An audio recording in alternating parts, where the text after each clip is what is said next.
This guide will walk you through the steps to using SkillsMiner's reports, dashboards and data.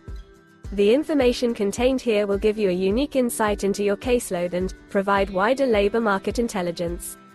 Use the data to help drive strategic decisions and improve outcomes. Click on the logo in the top left-hand corner.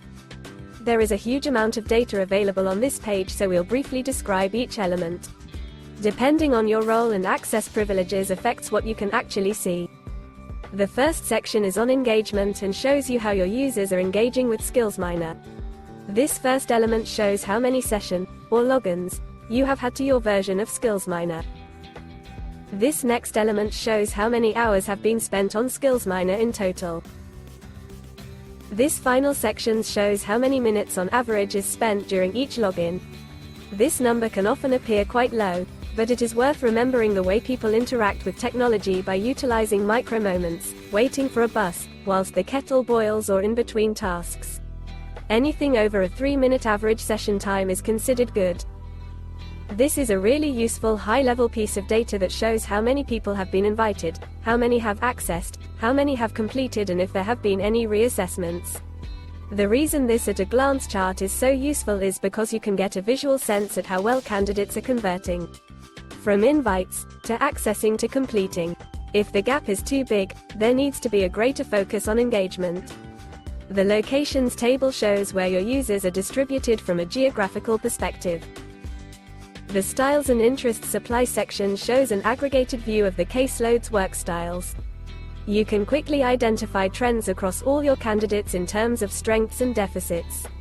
You can even plan training around the gaps, as these are universal skills that all jobs require. The Aggregated Interests Donut chart is useful to ascertain where general interests are across the caseload. This is particularly useful when thinking of sourcing vacancies or working with employment support teams. The distance traveled reports highlighted here show the aggregated, or overall, impact of your provision and SkillsMiner. This means you can see where improvements have occurred between initial and latest assessments. These softer outcomes are crucial in demonstrating the impact of provision, especially where a job-based outcome is not always a reality. Vacancy engagement is a crucial element of overall engagement. Knowing that users are viewing jobs increases the subsequent likelihood of them applying and finding good sustainable work. You can see here how many jobs have been saved for later. And applying for jobs indicates candidates' overall motivation and confidence, as well as being a cipher for overall job outcome rates. In this section you can drill into which occupations and sectors are most frequently viewed, saved and applied for. Again, this gives clarity to where the caseload's motivations are in terms of the types of jobs they are interested in. Here we provide a view of the occupational demand of the caseload, by which we mean how many are suitable for given jobs in given categories. You would expect to see correlation here, between this data and the job engagement data. If you have the majority of your candidates suitable for clerical roles, and they are applying for professional jobs, then the success rate will be lower than optimal. This more generic labor market intelligence enables you to view geographic and sectoral labor market intelligence. For example, here we have highlighted accounting and finance in the London area and plotted a graph showing average salaries over the last 12 months. And using the same selection of data here, we can see the variation of salaries in the sector and location selected.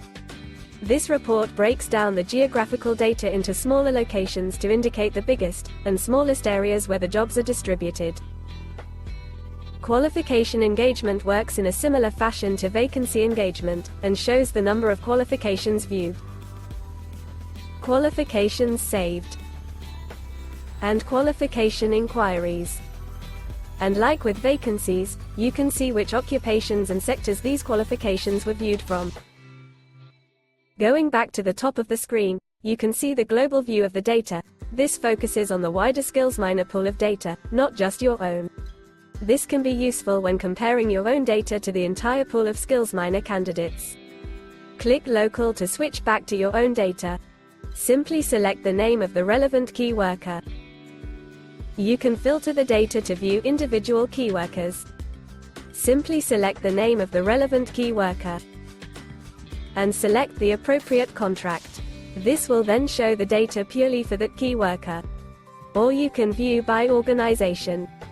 Select provider and contract. This will then refine the view of all the data based on your selections. This hopefully gives you an understanding of how to view the data, reports and dashboards in SkillsMiner.